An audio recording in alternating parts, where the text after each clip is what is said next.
जी, अस्सलाम वालेकुम dear students. Sorry, actually यहाँ पे लाइट चली गई थी, जिसकी वजह से लेक्चर जो है वो बीच में एकदम से बंद हो गया।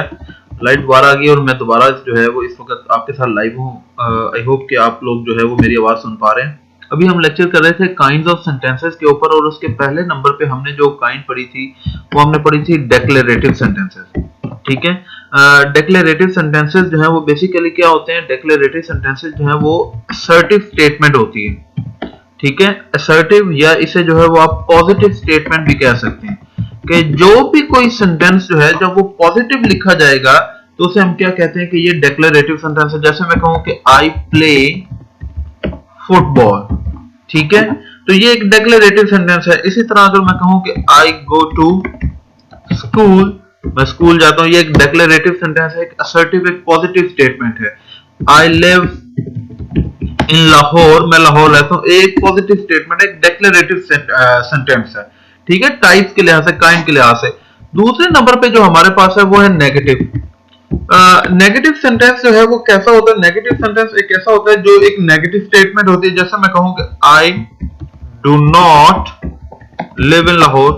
अब देखिए इसके अंदर नफी आ गया ना, नेगेशन आ गई। जब हम नेगेटिव बनाएंगे किसी भी सेंटेंस को तो वो टाइप के लिहाज से क्या होगा? वो एक नेगेटिव सेंटेंस होगा। इसी तरह जैसे मैं कहूं कि do I, sorry, I do not play football. अब देखिए दोबारा ये नेगेटिव आ गया, तो टाइप के लिहाज से ये कौन सा सेंटेंस है? ये नेगेटिव सेंटेंस है। तीसरे नंबर पे हमारे पास आ जाता है इंटरोगेटिव सेंटेंस, जिसे हम इंट्रोगेटिव पढ़ते हैं।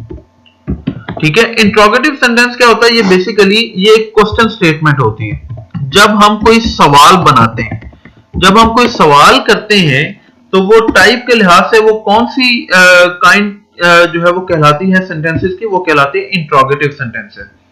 जैसे कि देखें, मैं कहूं एग्जांपल के तौर पर, do I live in Lahore, ठीक है, और एंड पे हमारा ये क्वेश्चन मार्क, क्या मैं लाहौर रहता हूं? ठीक है। इसी तरह डू आई प्ले फुटबॉल। कोई भी जो सेंटेंस होगा, जो सवालिया होगा, तो वो क्या कहलाएगा? वो इंट्रोगेटिव स्टेटमेंट कहलाएगी।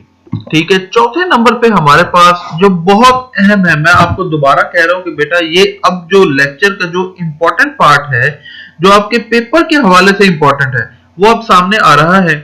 और वो ये है कि आपको पेपर के अंदर जो है ये पूछा जाएगा कि बताएं जी ये टाइप के लिहाज से, काइंड के लिहाज से ये कौन सा सेंटेंस है? तो वो पॉजिटिव भी हो सकता है, वो नेगेटिव भी हो सकता है, वो इंट्रोगेटिव भी हो सकता है, और आगे ये जो आगे हम पढ़ने जा रहे हैं imperative, imperative sentences. Imperative sentences बेटा ऐसे सेंटेंसेस होते हैं जिसके अंदर क्या होता है कि दे कंटेन एन ऑर्डर। कभी अगर कोई आप ऐसी बात करें जो किसी को हुक्म देते हैं कि चलो ये काम करो, या किसी को आप जो है वो रिक्वेस्ट करते हैं, कभी हम ऐसे बोलते हुए ऑर्डर करते हैं ना कि चलो भाई ये काम करो फौरन, या कभी हम रिक्वेस्ट करते हैं, कभी हम एडवाइस करते हैं, किसी को नसीहत करते हैं। ठीक है। कभी हम प्रोहिबिट करते हैं। प्रोहिबिट का मतलब है रुकावट, ममानत करना। ठीक है। तो जब हम कोई ऑर्डर करें, जब हम कोई रिक्वेस्ट करें, जब हम कोई एडवाइस करें, जब हम किसी चीज की ममानत करें, तो वो जुमले जो हैं वो टाइप के लिहाज से, काइंड के लिहाज से क्या कहलाते हैं? वो इंपेरेटिव सेंटेंसेस कहलाते हैं।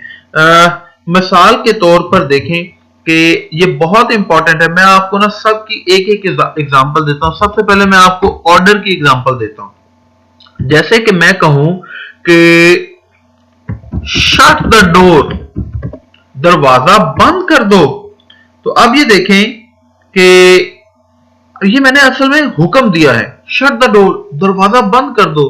तो ये ऑर्डर की एक एग्जांपल है, और ये टाइप के लिहाज से ये कौन सा सेंटेंस है? अब चूंकि इस जुमले के अंदर एक ऑर्डर है, ठीक है। इसी तरह देखें, जैसे मैं कहूं सिट डाउन, बैठ जाओ। इसी तरह मैं कहूं कि बी साइलेंट, इसी तरह जैसे मैं कहूं कि बिहेव योरसेल्फ, ऑर्डर, ठीक है। जब मैं कोई ऑर्डर कर रहा हूं तो फिर वो डेक्लेरेटिव असर्टिव सेंटेंस नहीं रहेगा, फिर वो बन जाएगा एक इंपेरेटिव सेंटेंस, ठीक है। तो जब ऑर्डर आ जाए, इसी तरह जब कोई रिक्वेस्ट आ जाए, जब आप किसी को रिक्वेस्ट करें तो फिर वो जो है वो इंपेरेटिव सेंटेंस बन जाता है। इसी के अंदर जैसे मैं अभी देखें, मैंने कहा कि शट द डोर, तो मैं कहूं प्लीज शट द डोर। अब ये मैंने क्या किया है, मैंने ये रिक्वेस्ट कर दी है। तो जब रिक्वेस्ट की जाएगी, ठीक है, तो हम वो प्लीज और इस तरह के वर्ड जो है वो हम यूज करेंगे। और टाइप के काइंड के लिहाज से ये कौन सा सेंटेंस है, ये बेटा इंपेरेटिव सेंटेंस है, ठीक है। अब आगे आ जाते हैं एडवाइस के ऊपर। जब आप किसी को नसीहत करेंगे, तो जैसे मैं कहूं कि डियर फ्रेंड, ठीक है, डू नॉट गो आउट, बाहर मत जाओ। तो ये बेसिकली मैं क्या कर रहा हूं, मैं ये नसीहत कर रहा हूं, ठीक है। तो जब मैं नसीहत करूंगा तो टाइप के लिहाज से ये कौन सा सेंटेंस कहलाएगा, ये एक इंपेरेटिव सेंटेंस कहलाएगा। इसी तरह आ गया प्रोहिबिशन। जब मैं प्रोहिबिट करूंगा, मैं किसी चीज से ममानत करूंगा, मैं किसी चीज से रोकूंगा। जैसे मैं कहूं कि डू नॉट गो आउट। अब देखिए एडवाइस के अंदर ना, ये हम थोड़े से अपने वर्ड जो है वो चेंज करते हैं। जैसे यहां पर मैं डियर फ्रेंड है, तो मैं डू नॉट गो आउट है, तो मैं इसको इस तरह भी लिख सकता हूं, dear friend you should not go out. तो एडवाइस में ज्यादातर ये जो शुड का वर्ड है ये इस्तेमाल किया जाता है, ठीक है। तो प्रोहिबिट जो है जब आप किसी चीज से रोकते हैं, जैसे इसके अलावा मैं कहूं, देखें quit smoking because it's injurious to health. अब देखिए ये बेसिकली एक प्रोहिबिशन, मैं उसे ममानत कर रहा हूं। अगर इसी जुमले को मैंने एडवाइस की सूरत में लिखना है तो मैं इसे ऐसा लिखूंगा, यू शुड क्विट स्मोकिंग, आपको जो है वो सिगरेट नहीं पीनी चाहिए।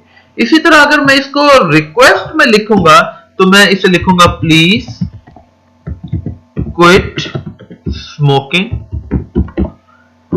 सिगरेट नोशी जो है वो छोड़ दें, ठीक है। तो ये थोड़ा सा बेसिकली जो फर्क होता है कि आपने सेंटेंसेस जो है वो कैसे लिखने हैं। अब ये प्रोहिबिशन के अंदर ये हमने कर लिया। अब मैं इसको रिपीट कर रहा हूं कि देखो बच्चों, ये जो इंपेरेटिव सेंटेंस है ये बहुत इंपॉर्टेंट है। ये पेपर में जो है वो आपसे पूछते होते हैं इंपेरेटिव सेंटेंसेस के बारे में। ये देखें इंपेरेटिव सेंटेंसेस कौन से सेंटेंसेस होते हैं, ऐसे जुमले जिसके अंदर कोई ऑर्डर होता है, कोई हुक्म होता है, कोई रिक्वेस्ट, कोई इल्तिजा होती है, कोई एडवाइस, कोई नसीहत होती है, कोई प्रोहिबिशन, या आपको जो है वो रोका जाता है, प्रोहिबिट किया जाता है, ममानत, किसी चीज से मना किया जाता है, ठीक है। अब मैंने आपको नीचे 7 एग्जांपल्स दिए ऑर्डर की, जैसे shut the door, sit down, be silent, behave yourself, go away. जब कोई भी ऑर्डर की सेंस में, हुक्मिया अंदाज में कोई बात आप करेंगे, ठीक है, तो वो क्या कहलाएगी कि ये इंपेरेटिव सेंटेंस है और ये ऑर्डर का सेंटेंस है। उसके बाद आ जाता है रिक्वेस्ट। जब आप किसी को रिक्वेस्ट करते हैं, जैसे please shut the door, please quit smoking, ठीक है। उसके बाद आ जाता है एडवाइस। जब आप किसी को नसीहत करते हैं, ज्यादातर इसमें शुड का वर्ड जो है वो इस्तेमाल होता है।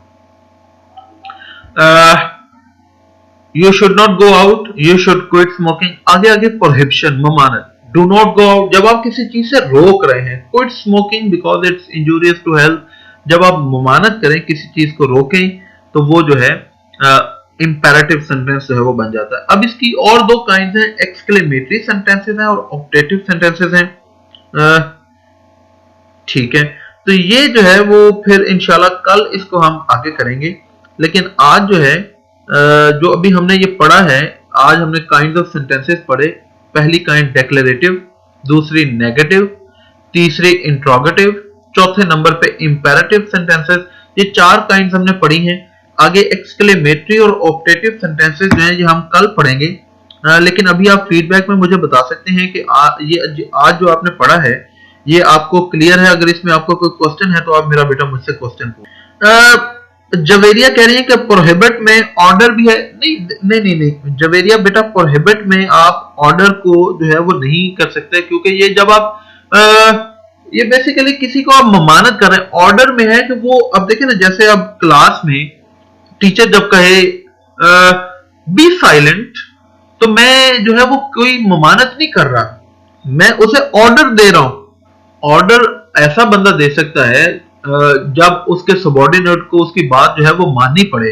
तो जैसे घर के अंदर बड़ा भाई जो है वो कहे जाओ मेरे लिए जाकर पानी लेकर आओ, तो it's a kind of order कि आपको वो काम करना पड़ता, ना करेंगे तो वो बुरा मानेगा, ठीक है। प्रोहिबिशन में जब आप किसी को मना करते हैं कोई काम करने से, अब वो आपकी बात सुन के आपकी बात पर अमल करता है तो ठीक है, अगर नहीं करता तो वो उसकी मर्जी है। जवेरिया बेटा, मैं आपके लिए ये बोल रहा हूं, प्रोहिबिशन में ऑर्डर नहीं है। प्रोहिबिशन में सिर्फ आप उसको बता रहे हैं, उसको समझा रहे हैं। आगे वो उसके ऊपर बात मान जाए तो ठीक है, ना माने तो आप कुछ कर नहीं सकते, लेकिन ऑर्डर जो है वो जरूर मानना पड़ता है। अच्छा, और वो सारे स्टूडेंट्स जिन्होंने बड़े अच्छे मार्क्स से जो है वो 8 का जी क्लास जो है उसको उन्होंने कंप्लीट किया है हमारी तरफ से, campus.pk की तरफ से, और खास तौर पर मेरी तरफ से मैं आपको इंग्लिश पढ़ाता हूँ। बहुत बहुत आप लोगों को मुबारक हो। अल्लाह करे कि जितने मार्क्स आपने 8 में लिए हैं इससे कहीं ज्यादा जो है वो आप 9th में अपने मार्क्स हासिल करें, क्योंकि आगे कंपटीशन बहुत टफ है। अब आपको बहुत मेहनत करनी पड़ेगी। ये याद रखें कि रोजाना की बुनियाद पे अपना काम करें। देखिए, ये शुरू से आपको बच्चे, आपके पेरेंट्स, आपके टीचर्स आपको बताते आ रहे हैं कि रोजाना का काम रोज करें, और मैं भी आपको ये बता रहा हूँ। याद रखें कि वो बच्चा जिंदगी में कामयाब होता है जो एक मकसद लेकर चलता है। मैं हमेशा कहता हूँ कि लाइक बच्चा जिंदगी में नाकाम हो सकता है, लेकिन मेहनती कभी नाकाम नहीं होता। जो इंसान मेहनत करता रहता है, अल्लाह एक दिन उसे उसका रिवॉर्ड जरूर देता है। तो आप मेहनत करें। अब आपके पास बहुत टाइम है, एम्पल टाइम है कि आप इसके अंदर अपनी जो बेसिक्स हैं उसको इंप्रूव कर लें। 9th में इंशाल्लाह अंग्रेजी हम ऐसे पढ़ेंगे कि जब आप 10th में जाएंगे तो आप कहेंगे सर जी हमें अंग्रेजी सारी आती है, आप इसके ऊपर इतना फोकस ना करें। एक एक चीज जो है वो आपको यहाँ पर करवाई जाएगी इंशाल्लाह। ग्रामर के लिहाज से इसकी बेशुमार आगे एक्सरसाइज आएंगी, टेस्ट होंगे, सिलेबस हमारा कवर हो जाएगा, रिवीजन होगी, टेस्ट सेशन चलेगा। एक जबरदस्त हमारा साल है। लेकिन आपने मेरा बेटा साथ साथ मेहनत करते रहना है, आपने साथ साथ जो है वो काम करते रहना है। अगर आप मेहनत नहीं करेंगे तो हम जितना भी पढ़ा लें उसका कोई फायदा नहीं है। तो अब ये आपने अपने आप से वादा करना है कि हाँ यार ठीक है, अब मैंने मेहनत करना है, मैंने अपने माँ बाप को कुछ बनकर दिखाना है, मैंने उनकी ख्वाहिशात जो है उनको पूरा करना है। उनकी जो तवक्कुआत है, जो एक्सपेक्टेशन है मुझसे, मैंने उनको पूरा करना है। मैंने जिंदगी में एक जो है वो मुकाम हासिल करना है, ठीक है। चलें। अच्छा जी, अजान कह रहे हैं कि नेगेटिव बता दें। ईशा कह रहे हैं कि इंपेरेटिव अगेन समझा दें। ईशा बेटा, कल ये लेक्चर जो है मैं एक दफा फिर रिपीट करूंगा। जब आऊंगा तो शुरू में मैं एक दफा दोबारा रिपीट करूंगा। चले ठीक है जी, अपना ख्याल रखें। और लेक्चर के बाद जो है वो आपने अपना फीडबैक जरूर देना है। ऑफ कोर्स स्टार्स की सूरत में आप 5 स्टार जो है उसे क्लिक कर सकते हैं। अगर आप कोई कमेंट देना चाहें, फीडबैक देना चाहें लेक्चर के बारे में, वो भी दे सकते हैं। लेकिन आपने जो है वो जरूर अपना फीडबैक देना है, आपने जरूर रिव्यू देना है, ठीक है। और आप मुझे फॉलो भी कर सकते हैं।